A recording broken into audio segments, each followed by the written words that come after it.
অন্তর্বর্তী সরকারের ১ নম্বর অগ্রাধিকার নির্বাচন। প্রধান উপদেষ্টার সঙ্গে সংলাপ শেষে সাংবাদিকদের এই তথ্য জানিয়েছেন বিএনপি মহাসচিব মির্জা ফখরুল ইসলাম আলমগীর। বিএনপি দ্রুত নির্বাচন কমিশন গঠন ও নির্বাচনের রোডম্যাপ ঘোষণা এবং সংস্কার কমিশন নিয়ে মতামত দিয়েছে বলে জানান তিনি।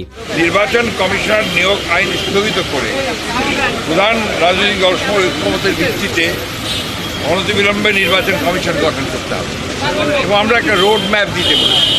নির্বাচন কমিশন কবে নির্বাচন হবে সে আমরা একটা রোড ম্যাপ দিতে বলেছি। একই সঙ্গে সব রাজনৈতিক মিথ্যা ও সাজানো মামলা প্রত্যাহারের আহ্বান জানিয়েছেন তারা। অন্তর্বর্তীকালীন সরকারের প্রধান উপদেষ্টা ডক্টর মোহাম্মদ ইউনূসের সঙ্গে সংলাপে বিএনপির ৬ সদস্যের প্রতিনিধি দলের নেতৃত্ব দেন মির্জা ফখরুল ইসলাম আলমগীর। অন্তর্বর্তী সরকারের সঙ্গে বিএনপি ছাড়া আরও অংশ নেয় বাংলাদেশ জামায়াতে ইসলামী, গণতন্ত্র মঞ্চ, বাম গণতান্ত্রিক জোট, হেফাজতে ইসলাম, ইসলামী আন্দোলন বাংলাদেশ এবং এবি পার্টি। সাবেক রাষ্ট্রপতি ও প্রখ্যাত চিকিৎসক অধ্যাপক AQM বদরুদ্দোজা চৌধুরী মারা গেছেন। শুক্রবার দিবাগত রাত 3:30টার দিকে উত্তরার মহিলা মেডিকেল কলেজ অ্যান্ড হাসপাতালে চিকিৎসাধীন অবস্থায় মারা যান তিনি। তার বয়স হয়েছিল 94 বছর।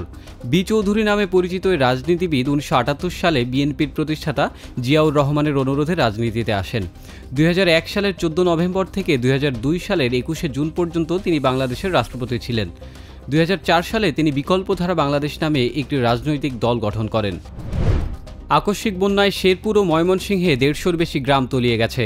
ভারী বর্ষণ ও পাহাড়ি ঢলে এই পরিস্থিতি তৈরি হয়েছে।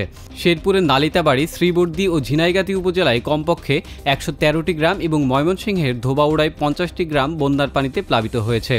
এর মধ্যে শেরপুরে অন্তত 3 জনের মৃত্যুর খবর পাওয়া গেছে। ময়মনসিংহের হালুয়াঘাট ও ধোবাউড়া উপজেলায় কয়েক হাজার একর জমির ফসল তলিয়ে গেছে। ভেসে গেছে পুকুরের মাছ। পানিবন্দী হয়ে পড়েছে কয়েক হাজার পরিবারের মানুষ।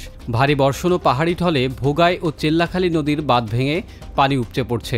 বৃহস্পতিবার সন্ধ্যা থেকে নদী দুটির পানি বাড়তে শুরু করে। লেবাননে ইসরায়েলি হামলায় নিহতের সংখ্যা 2000 ছাড়িয়েছে। গত বছরের অক্টোবরে শুরু হওয়া ইসরায়েলি হামলায় দেশটিতে প্রাণহানির ঘটনা ঘটেছে। এদিকে শুক্রবারও হিজবুল্লাহকে লক্ষ্য করে লেবাননের বিভিন্ন স্থানে বিমান হামলা চালিয়েছে ইসরায়েল। বৈরুত বিমানবন্দরের বাইরে ব্যাপক বিস্ফোরণের ঘটনা ঘটে। লেবাননে আরও 20টি শহর ও গ্রামকে খালি করার নির্দেশ দিয়েছে ইসরায়েল। স্থানীয় কর্তৃপক্ষের তথ্যমতে হিজবুল্লাহকে লক্ষ্য করে গত 2 সপ্তাহে ইসরায়েলি হামলা ও অন্যান্য আক্রমণে লেবাননে 12 লাখেরও বেশি মানুষ বাস্তুচ্যুত হয়েছেন। নারী টি-20 বিশ্বকাপের প্রথম ম্যাচে স্কটল্যান্ডের বিপক্ষে জয় পেয়েছে বাংলাদেশ, যে জয়টি এসেছে 10 বছর পর।